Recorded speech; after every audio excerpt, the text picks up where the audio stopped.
Hello and welcome back. നമ്മളാരും ഇംഗ്ലീഷിൻ്റെ native speakers അല്ല. എന്ന് വെച്ചാൽ നമ്മുടെ മാതൃഭാഷ ഇംഗ്ലീഷ് അല്ല. അതുകൊണ്ട് തന്നെ നമ്മൾ ഇംഗ്ലീഷ് സംസാരിക്കുമ്പോൾ ചില ഉച്ചാരണ പിശകുകളൊക്കെ സാധാരണയായിട്ട് ഉണ്ടാവാറുണ്ട്.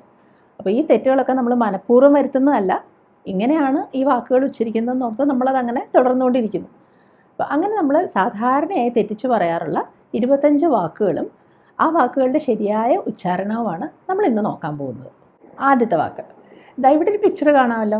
ഇത് സാധാരണ നമ്മൾ പത്രങ്ങളിലും മാഗസിൻസിലൊക്കെയാണ് കാണാറുള്ളത്, പരസ്യങ്ങളിൽ.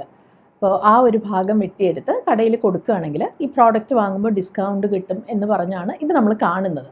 ഇതിനെ നമ്മൾ വിളിക്കുന്നത് ഈ വാക്ക് ഉപയോഗിച്ചാണ്. ഇതെങ്ങനെയാണ് നമ്മൾ പ്രൊനൗൺസ് ചെയ്യുന്നത്?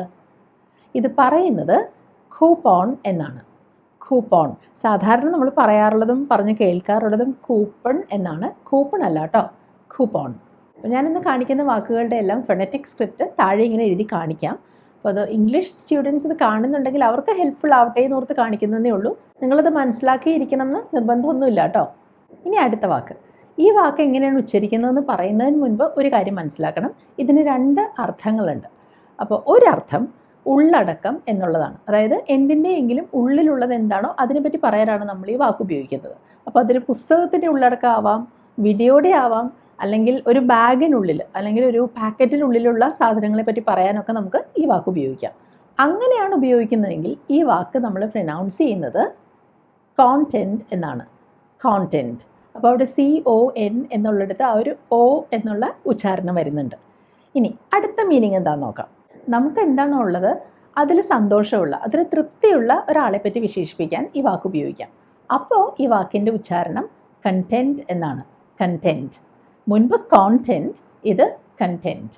ഇനി അടുത്ത വാക്കാണ് ഈ കാണുന്നത്. അപ്പോൾ അതെന്താണെന്ന് മനസ്സിലായല്ലോ. നമ്മളിങ്ങനത്തെ ചെറിയ പ്ലാസ്റ്റിക്കിൻ്റെ അല്ലെങ്കിൽ പേപ്പറിൻ്റെയൊക്കെ പാക്കറ്റ്സ് കാണാറില്ലേ? അപ്പോൾ അതിൽ കോഫി ആയിരിക്കാം, ചിലപ്പോൾ ഷുഗർ ആയിരിക്കാം, ചിലപ്പോൾ ഷാംപൂ ആയിരിക്കാം. അപ്പോൾ ഇതിനെങ്ങനെയാണ് നമ്മൾ പ്രൊനൗൺസ് ചെയ്യുന്നത്? ഇതിനെ നമ്മൾ പറയുന്നത് സാഷേ എന്നാണ്. സാഷേ.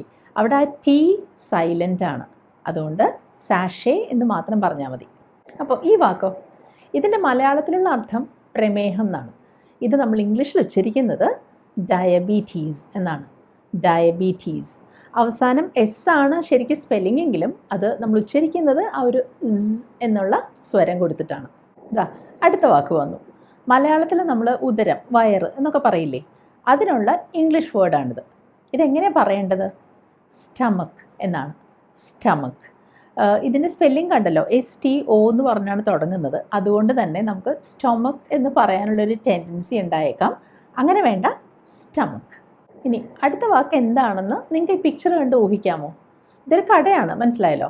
അപ്പോൾ നിങ്ങൾക്ക് അറിയായിരിക്കും, ഇക്കാലത്ത് ഷോപ്പിംഗ് മോൾസിൽ മാത്രമല്ല നമ്മുടെ നാട്ടിൽ എവിടെ നോക്കിയാലും ഇങ്ങനെയുള്ള കടകൾ കാണാൻ സാധിക്കും. കുറച്ച് ഫാഷനബിൾ ആയിട്ടുള്ള, കുറച്ച് വ്യത്യസ്തമായിട്ടുള്ള നല്ല തരം ഐറ്റംസൊക്കെ, അതായത് ക്ലോത്ത്സ് ആവാം അല്ലെങ്കിൽ ഷൂസോ ബാഗ്സോ ഒക്കെ വിൽക്കുന്ന കടകളെ വിളിക്കുന്ന പേരാണ് ഈ കാണുന്നത്. ഈ വാക്ക് എങ്ങനെയാണ് നമ്മൾ ഉച്ചരിക്കുന്നത്? ബുട്ടീക്ക് എന്നാണ്. ബുട്ടീക്ക്. ബൊട്ടീക്ക് എന്നല്ല, ബുട്ടീക്ക്. അടുത്ത വാക്ക് എന്താണെന്ന് മനസ്സിലാക്കാൻ നിങ്ങളെ സഹായിക്കുന്ന ക്ലൂ ആണ് കേട്ടോ നിങ്ങളിവിടെ കാണുന്നത്. എയർക്രാഫ്റ്റ്സിൻ്റെയോ ഷിപ്സിൻ്റെയോ ഒക്കെ സാന്നിധ്യം അല്ലെങ്കിൽ അതിൻ്റെയൊക്കെ സ്പീഡ് എന്താണെന്ന് മനസ്സിലാകാൻ നമ്മളെ സഹായിക്കുന്ന സിസ്റ്റമാണിത്. അപ്പോൾ ഇതിൻ്റെ പേരാണ് ഇവിടെ എഴുതിയിരിക്കുന്നത്. എങ്ങനെയാണ് ഈ വാക്ക് വായിക്കുക? റേഡാർ എന്നാണ് കേട്ടോ. റേഡാർ. അപ്പോൾ ഇതിൻ്റെ അവസാനം ഒരു 6 വരുന്നുണ്ട്, അത് നമുക്ക് സൈലൻ്റ് ആക്കി വെക്കാം. റേഡാർ എന്ന് പറഞ്ഞാൽ മതി. സാധാരണ നമ്മളിത് കേൾക്കാറുള്ളത് റെഡാർ എന്നാണല്ലേ. അങ്ങനല്ല കേട്ടോ ഇത് പറയുന്നത്. ഇവിടെ കാണിച്ചിരിക്കുന്ന കാണാമല്ലോ, തയ്യൽ മെഷീൻ ഉപയോഗിച്ച് തയ്ക്കുന്നതാണ് ഈ കാണുന്നത്. അപ്പോൾ തയ്ക്കുക എന്നുള്ളതിന് നമ്മൾ ഉപയോഗിക്കുന്ന വാക്കാണിത്. ഇതെങ്ങനെ പറയും? SEW എന്നുള്ള ഈ വാക്ക് നമ്മൾ ഉച്ചരിക്കുന്നത് സോ എന്നാണ്. സോ. അതായത് SO എന്ന് പറഞ്ഞ വാക്കുണ്ടല്ലോ ഇംഗ്ലീഷിൽ, അതേ ഉച്ചാരണമാണ് ഈ വാക്കിനുള്ളത്. അപ്പോൾ സാധാരണ നമ്മൾ കേൾക്കാറുള്ളത് സ്യൂ അല്ലെങ്കിൽ സൂ എന്നൊക്കെയാണ്. അങ്ങനല്ല, സോ. അപ്പോൾ തയ്യൽ മെഷീൻ എന്ത് പറയും?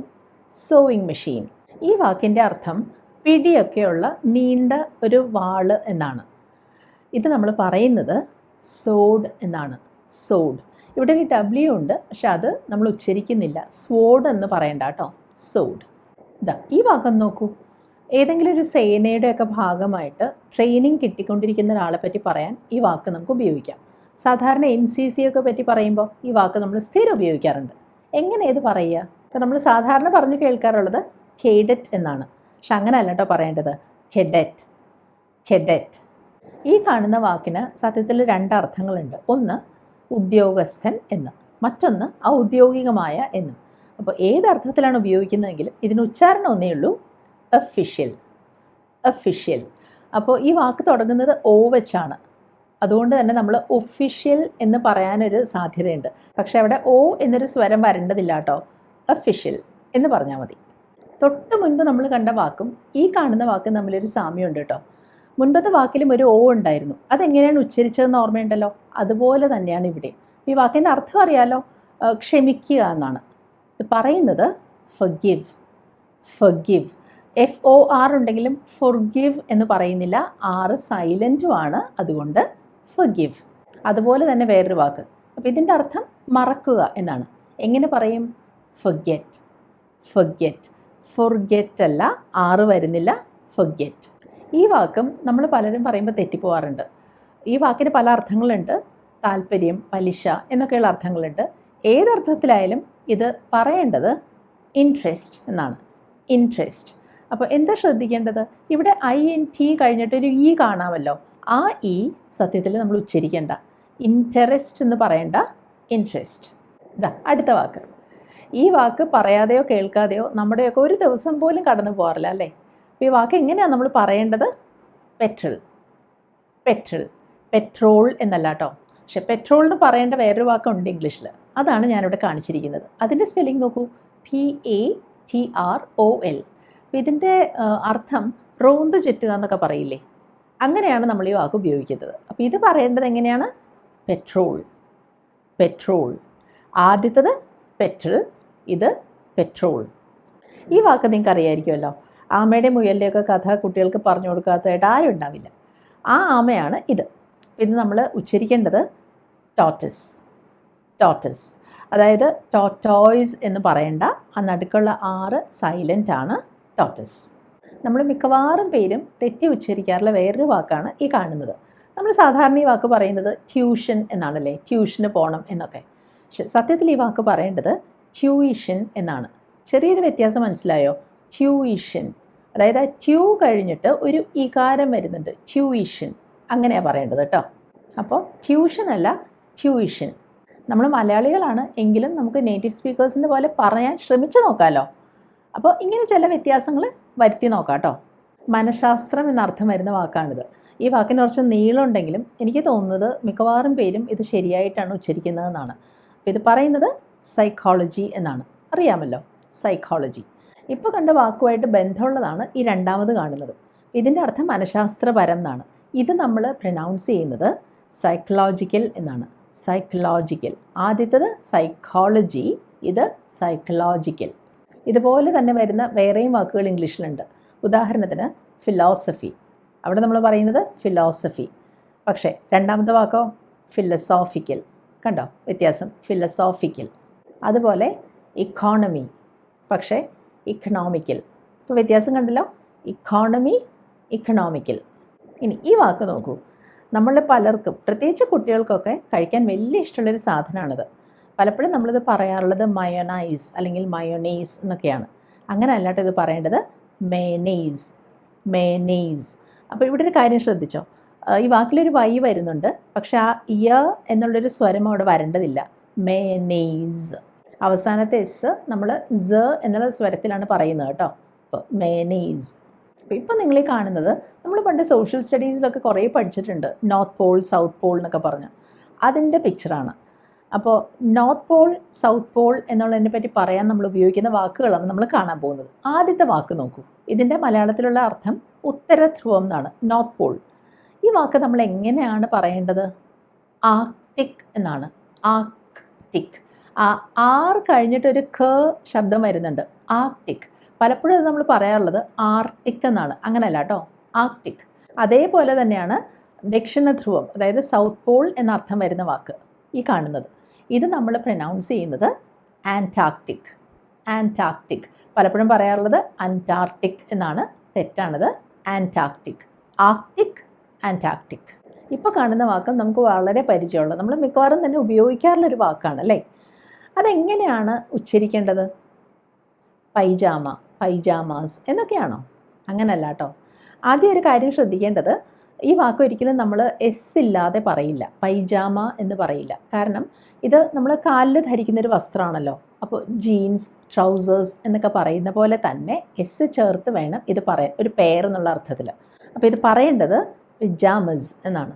പിജാമസ്, പൈജാമ അല്ല, പിജാമസ്. ഈ പിക്ചർ കണ്ടല്ലോ, പേപ്പർ കൊണ്ടുള്ളൊരു കവറാണ് നിങ്ങൾ കാണുന്നത്.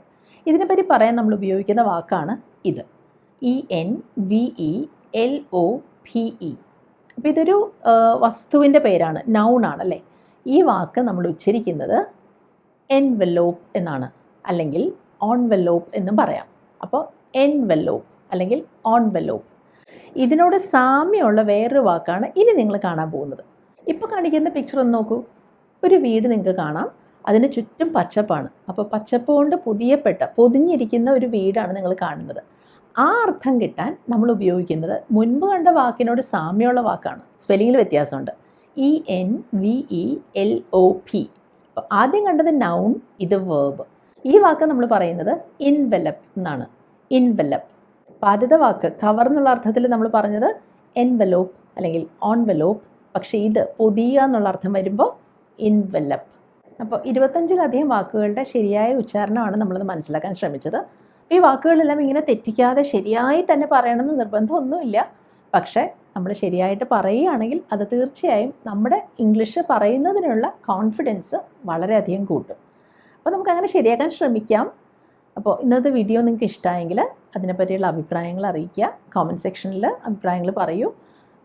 വീഡിയോ ഇഷ്ടമായെങ്കിൽ ലൈക്ക് ചെയ്യൂ കേട്ടോ, ഷെയർ ചെയ്യൂ. ഇനി നമുക്ക് അടുത്തതിൽ കാണാം. ബൈ.